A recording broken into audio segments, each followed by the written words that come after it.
कैसे हैं आप सब। आज हम शुरू करने वाले हैं बॉडी फ्लूइड्स एंड सर्कुलेशन का नेक्स्ट टॉपिक, जिसका नाम है हीमोस्टेसिस। अब हीमोस्टेसिस क्या होता है? देखो, हीमो रिप्रेजेंट करता है ब्लड को, स्टेटिस मींस कि स्टॉप करना। तो यहाँ पे क्या होता है, जो ब्लड इंजरी के टाइम पे लॉस होता है उसको प्रिवेंट करने के लिए हम वर्ड का यूज करते हैं हीमोस्टेसिस। ठीक है, तो यहाँ पे सीक्वेंस होते हैं, ठीक है, टू स्टॉप द ब्लीडिंग।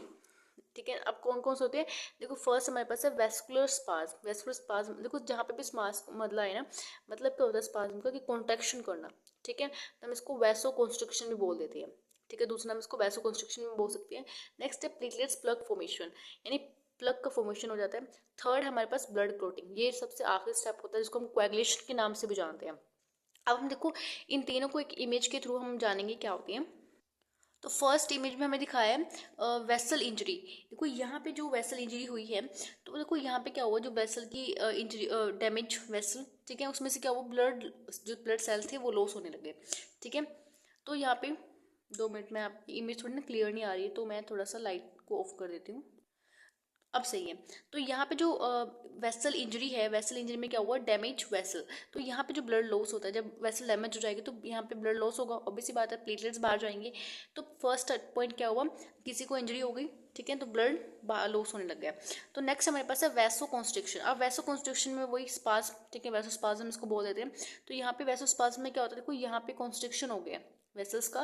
देखो ये बिल्कुल पतली हो गई है ना यहाँ से, तो वैसो कॉन्स्ट्रिक्शन हो गया। क्यों हुआ? क्योंकि यहाँ पे जो ब्लड बाहर बह रहा था उसको रोका जा सके।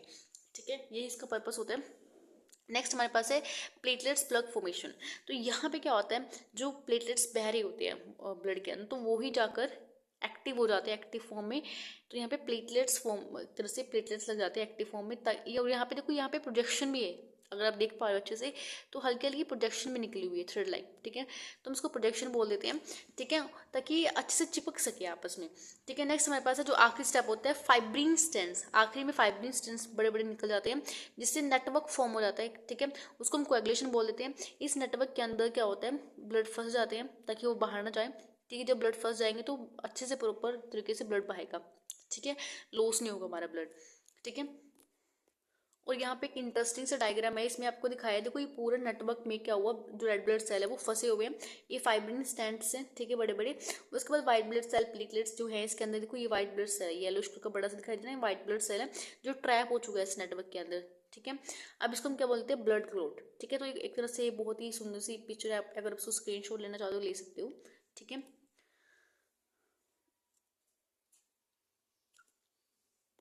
नेक्स्ट हमारे पास है haemostasis mechanisms can prevent the haemorrhage. Haemorrhage मतलब क्या होता है? देखो हीमो मीन्स क्या, रेड ब्लड सेल, एज मतलब फ्लो होना है, बहा देना, बहाना जिसको हम बोलते हैं। ठीक है, तो and from similar smaller blood vessels. देखो अगर तो स्मॉल, यहाँ पे इस पॉइंट का मतलब क्या है, मतलब इस लाइन का मतलब क्या है कि जो छोटी स्मॉल ब्लड वेसल्स होती हैं, अगर उसमें से हेमोरेज हो रहा है तो वो थोड़ा सा एक तरह से ब्लड क्लॉटिंग होके ठीक हो जाएगा।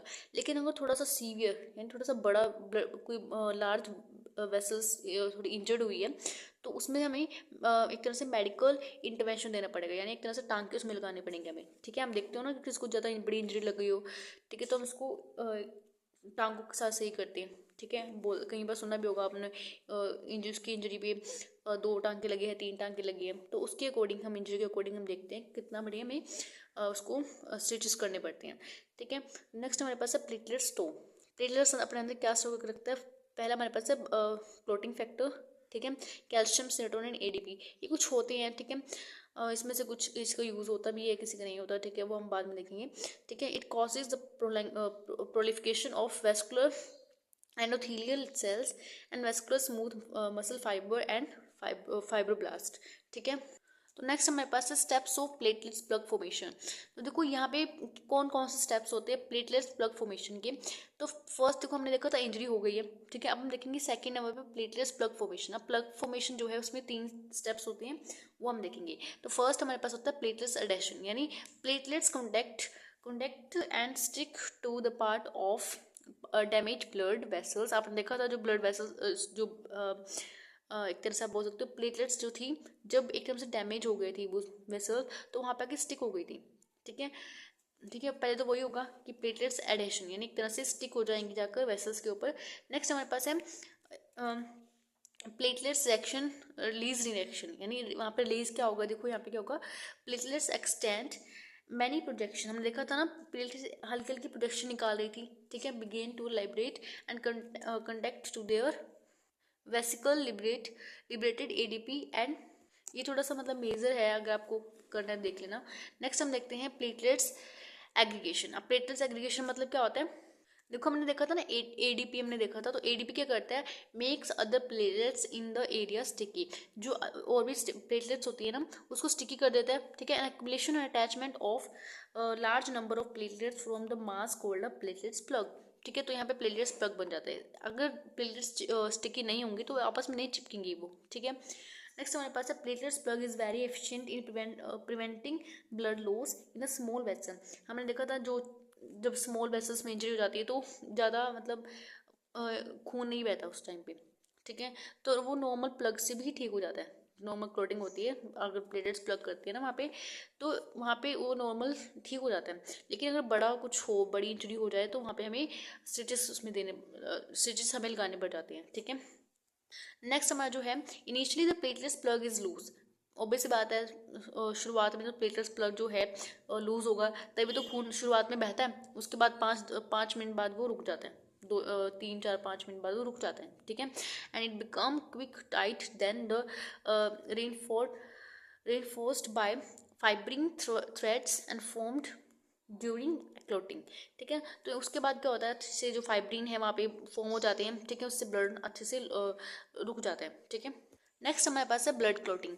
अब ब्लड क्लोटिंग में क्या होता है, नॉर्मली ब्लड देखो, नॉर्मल क्या होता है, ब्लड जो बह रहा होता है अंदर हमारी बॉडी के अंदर तो वो लिक्विड फॉर्म में होता है, लेकिन जब वो बाहर इंजरी से बाहर आता है तो वहाँ पे एक तरह से क्लोट बन जाता है, ठीक है। अब फर्स्ट ऑफ ऑल तो हम देखते हैं यहाँ पे ब्लड क्लोट क्या होता है। देखो मान लो आपने इंजेक्शन के साथ किसी का ब्लड निकाल लिया, ठीक है। अब उस ब्लड को थोड़े टाइम के लिए टेस्ट ट्यूब में डाल के रख दो, ठीक है। देखो यहाँ पे क्या हुआ है, आपने टेस्ट ट्यूब में ब्लड रखा हुआ था, तो कुछ टाइम बाद क्या होगा, क्योंकि जो सेल्स होते हैं ना वो थोड़े से हल्की सी उनकी डेंसिटी ज़्यादा होती है, भारी ज़्यादा होते हैं, तो नीचे बैठ जाती है, तो ये नीचे बैठ गई है। उसके बाद जो प्लाज्मा होता है, प्लाज्मा देखो ऊपर येलोइश कलर का तैर रहा है। अब इस प्लाज्मा से आप क्लोटिंग फैक्टर निकाल दो, जब इस प्लाज्मा से क्लोटिंग फैक्टर निकाल दो तब यहाँ लिख सकते हो प्लाज्मा माइनस क्लोटिंग फैक्टर। जब आप क्लोटिंग निकाल दो, क्लोटिंग इसमें निकल जाएगी तो यहाँ पे सीरम बच जाता है, ठीक है। अब समझ आया। देखो जो ब्लड होता है, आपने इंजेक्शन के थ्रू ब्लड लिया, ठीक है। अब जब इंजेक्शन तो अपने ब्लड भर लिया तो आपने एक तरह से उसको टेस्ट ट्यूब में फिल कर दिया।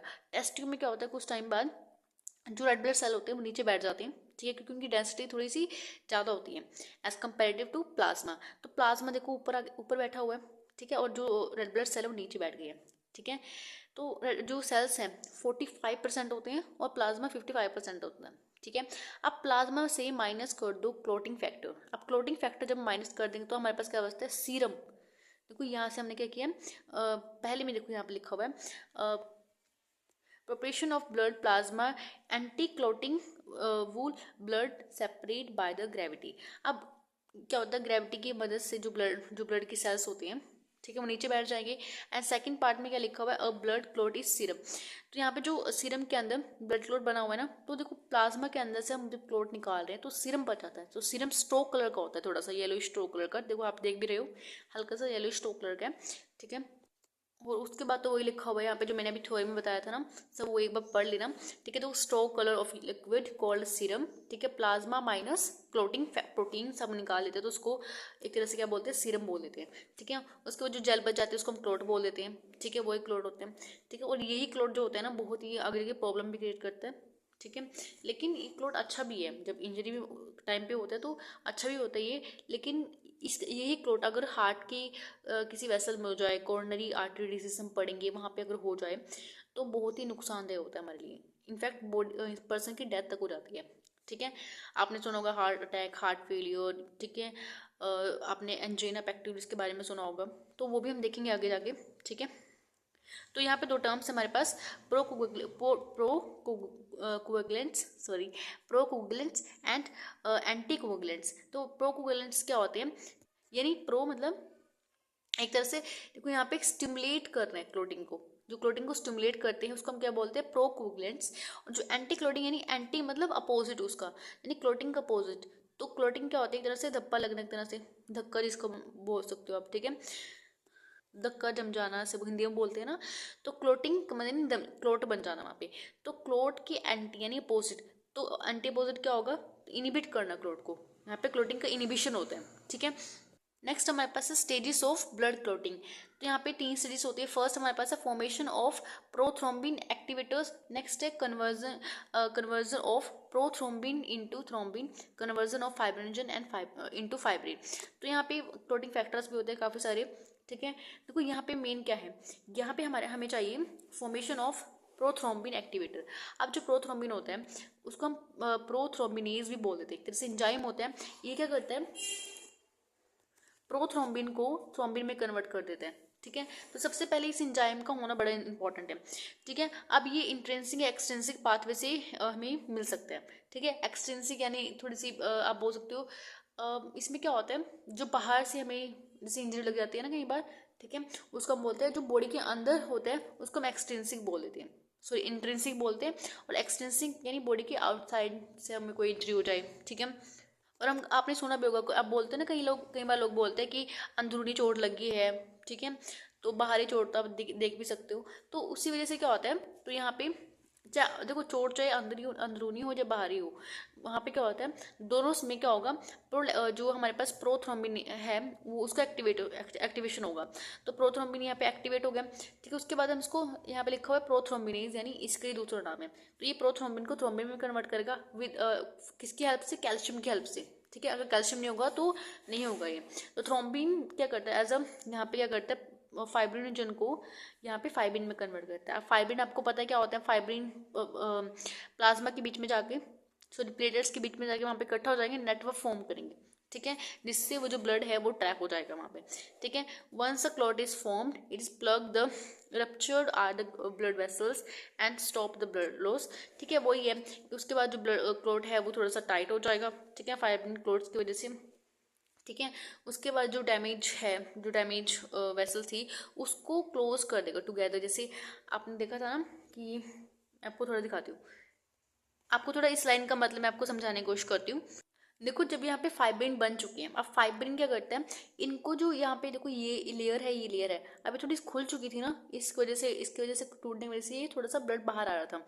तो ये फाइब्रिन क्या करते हैं, इन दोनों को पकड़ के थोड़ा सा इसे स्टिक करने की कोशिश करते हैं। तो जो डैमेज हो चुकी थी ये बॉल, इन दोनों को ऐसे जोड़ने की कोशिश करते हैं। तो इसको हम, यही मतलब था, जो लाइन लिखी हुई थी ना, इसका यही मतलब था कि जो ये फाइब्रिन है इसको जोड़ने की कोशिश करेंगे ताकि ब्लड अच्छे से एक तरह से यहाँ पे पूरा उसको क्लियर कर देंगे, ठीक है। ये आपको पूरा जो डैमेज हो रखा है उसको पूरा बंद कर देंगे ताकि ब्लड बाहर दोबारा लॉस ना हो सके, ठीक है। तो यहाँ पे फुली इंजरी थी वो यहाँ पे रिपेयर हो जाएगी, ठीक है। सो इससे जो नेक्स्ट वीडियो होगी वो डिपेंड करेगी, सॉरी वो होगी रोल ऑफ विटामिन के की। जो रोल ऑफ विटामिन के का क्या मतलब क्या होता है, जो क्लोटिंग में क्या मदद करता है वो, ठीक है। तो उसके ऊपर हम जो नेक्स्ट वीडियो होगी हम वो बनाएंगे, ठीक है। और अगर आपको आज की वीडियो अच्छी लगी है तो कमेंट करना, ठीक है।